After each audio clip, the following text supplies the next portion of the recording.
afternoon, everyone. Nice to see you all.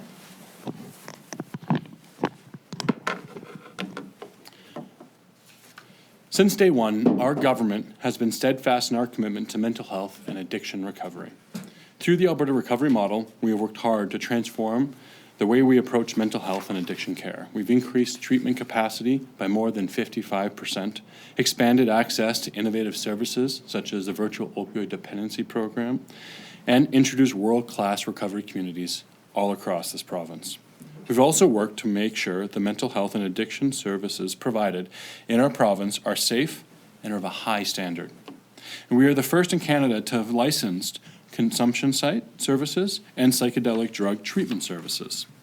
Careful licensing requirements also help to make sure service providers offering narcotic transition and bed-based addiction treatment, previously referred to as residential addiction treatment, are providing safe and quality care to Albertans. The legislative mechanism that allows us to do so is the Mental Health Services Protection Act, or MISPA. Services for bed-based addiction treatment, narcotic transitioning, drug consumption, and psychedelic drug treatment are all licensed under the framework of this legislation. The Act, along with regulation and standards, means that no matter where an Albertan is in the province, no matter what organization they are accessing their service through, they will receive safe, quality, standardized, and recovery-oriented care. This is something families and individuals seeking mental health and addiction recovery can count on. As we continue expanding the recovery model, we are also seeking ways to improve these services. So today I'm introducing legislation to do just that, Bill 37, the Mental Health Services Protection Amendment Act 2025. The amendment proposed in this bill would improve upon the safe, quality care we already have in our province. The first proposed amendment is to create 3 types of bed-based addiction treatment services. Currently, there's a one-size-fits-all regulatory approach to bed-based addiction services. All services are subject to the same licensing requirements regardless of type or of treatment intensity. We propose in this legislation 3 service types: withdrawal management, intensive treatment, and non-intensive recovery. These services represent a spectrum of care along a journey of recovery. Each would be subject to its own robust set of licensing requirements in the Act. The proposal also includes establishing title protection, meaning only licensed providers would be able to use certain service descriptions. The goal of these amendments is to help Albertans access the right type of support. Albertans would also be able to match their service to their needs and would know what to expect when accessing each type of service. This promotes better outcomes and maximizes the effectiveness of resources. Service providers would also be held to a high standard, appropriate to the level of care that they are providing. The second proposed amendment is to add the ability for the Ministry of Mental Health and Addiction to exempt certain people or service providers from the framework of the Act. Exemptions would be issued on a unique case-by-case basis. They would only be allowed in certain instances, such as for medical reasons, scientific research, or when there's a clear public benefit. Checks and balances would ensure exemptions would only be granted in appropriate circumstance. The ability to grant exemptions would allow for flexibility, providing government with the agility to address complex situations or rare and unique circumstances. Bill 37 also proposes more administrative amendments, including renaming of certain services, updating language, and moving some content from the Act into regulation. These proposed administrative amendments would address regulatory inconsistencies, clarify requirements, and better align the Act with the Alberta Recovery Model. They would also provide the Act with the agility to meet the evolving needs of Albertans day to day. If passed, these amendments would come into force in fall of 2025. Every action, every improvement, and every step forward is important when it comes to the Alberta Recovery Model and the lives of Albertans that we're addressing, the crisis that they're facing. To me, in this government, Albertans struggling with mental health and addiction challenges are of the utmost importance. Thank you, and I'm very happy to take your questions now. All right, thanks everyone. So we'll start with questions here in the room. As is the standard, we're going to start with one question, one follow-up. Just a reminder as well before we start questions that anything relating to the legislation is under embargo until that is tabled later this afternoon. So we'll start here in the back with Lisa. Hi, Lisa Johnson, Canadian Press. Minister, this morning, Minister Guthrie resigned from cabinet, citing concerns over procurement processes across the government. What is your reaction to that resignation? Do you agree with his concerns? Where do you stand on Minister Guthrie's decision? Well, I can't speak for Minister Guthrie. I understand he made a statement. And I can also tell you that the Premier is going to be making a statement on this as well. So I'll leave that to her to address substantively. And I can tell you that I have the same interest that I believe every one of my cabinet members and colleagues do, which is to see fair use of our dollars, public resources used for the purpose of making sure that we deliver on the policies that we were elected to. I was elected clearly with a mandate to bring in the Alberta recovery model, including making sure we have high standards with the announcement today, and including the $180 million that we have committed to in the budget, if passed, for building compassionate intervention centres. And do you have a follow-up, Lisa? Yeah, in regards to the allegations made by the former AHS CEO, you were named in that statement of claim, and the claim includes the allegation that your deputy minister, of course, reached out to Mensalopoulos to express your concerns about her investigation into those contracts. Do you have, or did you have, a personal relationship with Jitendra Prasad, then or now? I don't believe I've ever met Jitendra Prasad ever in my life. I have met Sam Marshy once at a dinner 2 years ago. I've never accepted hockey tickets or gone to his box or any other playoff box. My interest here, and I made clear yesterday, was because I abhor the idea of the abuse of public funds, and I did what any government minister would do, is speak to his department when I'd heard rumors of it, and I believe my comments yesterday were very clear on the matter. All right. Catherine, go ahead. So this legislation enables the regulation of post-treatment addiction services, but it looks like there's no plan to regulate those yet. I'm wondering, why not create regulations for post-treatment services? Well, I'll have to work closely with my colleague, Minister Nixon, as there's a lot of bleed over between the work I do and post-treatment when it comes to recovery and the work he does. Housing, for example, is an important part of what that looks like. And obviously the regulations, when they come in for the details in this, I'm very, very open to looking at deepening what those regulations look like, if needed, to make sure we can provide a high-quality care for those who have gone through treatment and are in recovery. And I'm wondering, why create exemptions for research? You know, or can you explain sort of the guardrails you're going to have? Because I know historically there have been some pretty bad examples of psychiatric experimentation on people, including involving psychedelics. So can you explain what sort of oversight, what sort of guardrails, how people can know what's going on with these type of exemptions?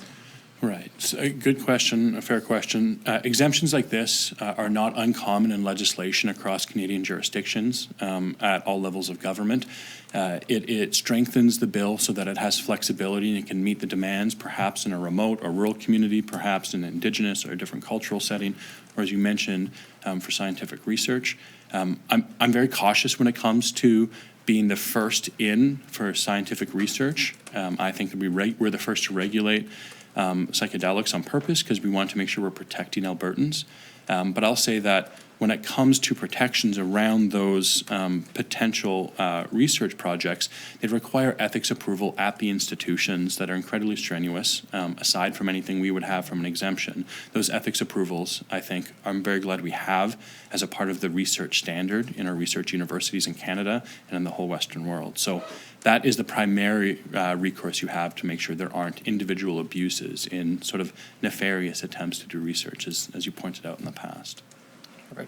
Janet, go ahead. Janet? Yeah, Janet. Okay, sorry. I was like, is it me?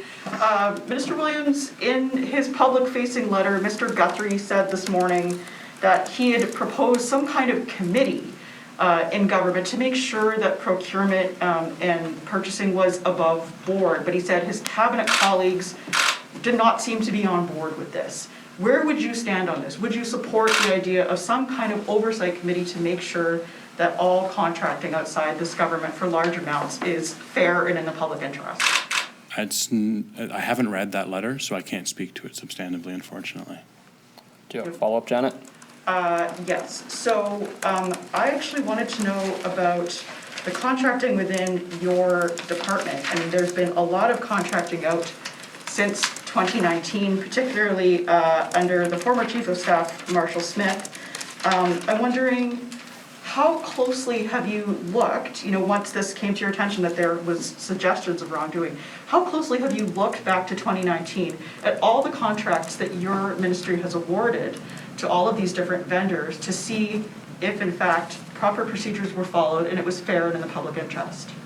I'm very, very aware about the conversation being had surrounding procurement, and of course I'll support the independent investigation that the Premier's committed, the Office of the Auditor General fully and completely, and any internal audit done through finance at any point. I can tell you since I become minister in 2023, I've been emphatic with my department and the whole process that we use best standard of practice for procurement normally done within infrastructure. If there are oversights within infrastructure, that's something that would need to be addressed and something that now MLA Guthrie would have been responsible for. But I have confidence that since I become minister, I've been emphatic about making sure every single procurement and all contracts have been done as above board as But have you possible. asked for review of contracts before you became minister? I have not asked for a substantive review before I became minister. And why not? I'm focusing right now on making sure that I comply with any kind of request from the Office of the Auditor General and from any independent investigation as they come up, and I'll deal with those facts as they come up. As soon as I see some reason for concern, I'm very, very happy to take action. If there's material that is concerning, I will absolutely direct that to independent audit and independent Office of the Auditor General. Okay, perfect. We'll jump to the phones now. Operator, can you put through our first caller? Your first question comes from the line of Sarah Alpin from Global News. Please go ahead. Hi, thank you for taking my call, Minister. Sorry, I'm getting lots of feedback. I just wanted to say, I wanted to ask about how this aligns with plans to introduce a Compassionate Intervention Act. How does this sort of create a framework that would facilitate that in this province? Good question. So the amendments I'm bringing forward today are regulating a big part of the continuum of care in the Alberta recovery model. So our detox centers, for example, and our recovery communities that we have across the province, if they're doing recovery treatment, then they're regulated by this. So that is part of the continuum of care. Compassionate intervention is going to be laid out in a separate act that will be regulated independently from MISPA, and I'm bringing that forward soon. Do you have a follow-up, Sarah?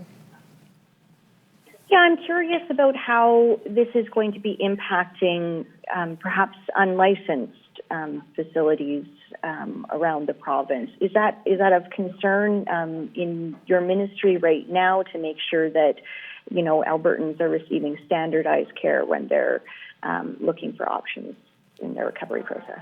Sorry, just for clarity, when you say unlicensed facilities, what kind of facilities are you thinking of? Let's say something that's run out of, church offices, that kind of thing, where they're providing recovery supports for people at varying degrees of addiction. So this is not meant to be regulation that impacts all aspects of our continuum of care. There are a lot of recovery services that will fit outside this scope. If you're doing recovery treatment, Albertans expect to have standardized quality care, and that's what this is going to address largely. This is not going to be prohibitive. If there's any change, it's going to be around social detox now being all into a medical detox model. And that's good because detox as a medical process can have negative consequences if it's not done with medical professionals supporting the detox process. For example, a benzos or an alcohol addict who is in detox can have life-threatening consequences and withdrawal if it's not dealt with medically. And so by us having one standard for detox, it is going to create higher safety for Albertans. But that's maybe the only example where we're going to have to continue to work with our enforcement and regulatory team to make sure that all Alberta providers are up to the standard. When it comes to church basements offering AA, or you're talking about broader supports within the community surrounding someone with recovery, this legislation's addressing something more particular than that. So those will continue after as before, and they're an incredibly important part of our continuum. And can you put through our next caller? Your next question comes from the line of Alana Smith from the Globe and Mail. Please go ahead. Hi, thanks for taking my question. I just wanted to follow up on some of the stuff that you had mentioned yesterday about when you heard about rumors, I guess, of the allegations that were happening around procurement processes at AHS. Can you be specific of when exactly you heard about the rumors, and then exactly how long your deputy minister was kind of investigating of whether there was any connection to your department and what that entails? I made my comments very clearly yesterday surrounding it, and I'm happy to repeat those. But as far as the questions go, I'm going to, understanding that the Premier has started this process around collaborating with the Auditor General and independent investigation, and also with legal action. I'm going to leave my comments with what I made yesterday. And do you have a follow-up, Alana? I do. I mean, I think it's a pretty simple question. I'm just asking, when exactly did you hear the rumors? I mean, if you don't have a date, you can give me a month or even a season. But I'm hoping you can answer that. But also, in addition to that, you've said that you're kind of waiting for the Auditor General examination to be complete. Do you, or are you confident that that examination is enough? Why not take your own action? The Auditor General is the right body to be looking at the spending of dollars within government. The Auditor General's an independent office, a body of the legislature, and doesn't answer to government. I think that the office is appropriate and the right recourse. And until I see or hear something different in terms of the nature of material and substantive evidence being shown to me, I stand that the Premier's actions and the Minister of Health's actions are exactly appropriate on this about deferring to the Auditor General. We've got time for one more question in the room, and then we'll wrap it up. And Shailan. Thank you for taking my question. I just want to go back to the extent of your relationship with Mr. Prasad. In the statement of claim, it says that the Honourable Dan Williams was, quote, very concerned about, quote, about the AHS internal investigations and the forensic audit, including the investigation of our good friend JP being a reference to Prasad. You said you met him once at a dinner 2 years ago. I'm just hoping you can clarify, is he a friend? No, to my knowledge, I've never met the JP. I met the Sam Maresh once at a dinner 2 years ago. We did not talk about my ministry or anything substantive regarding mental health and addiction. And I can't speak to the language that my deputy minister used in that phone call. I assume it's tongue-in-cheek, but I can tell you, to my knowledge, I've never met JP, and I would not consider him a friend because I generally have to meet those folks first. And just as a follow-up, just a message to Albertans, they might be seeing the news today of this resignation and hearing about these allegations and concerns. What, I guess, confidence do you have to them that your government is focused on the issues that matter to them and that you're not focused on internal conflicts and fractures forming within the party? Well, I'm here today announcing a piece of legislation that strengthens Alberta recovery model. We were elected under the Alberta recovery model. We've rejected the Vancouver and East Hastings model that facilitates addiction day after day. I had terrific support in my constituency, as did this government, for a majority to bring in compassionate intervention as a part of our campaign. I announced $180 million as a part of Budget 2025 with the Premier yesterday to continue down that. I'm laser focused on caring for Albertans who are in addiction, and of course I will continue to do that to the absolute highest standards that Albertans expect of their public officials. Perfect. Thank you, everyone. That wraps up today's press conference. Thank you, everyone.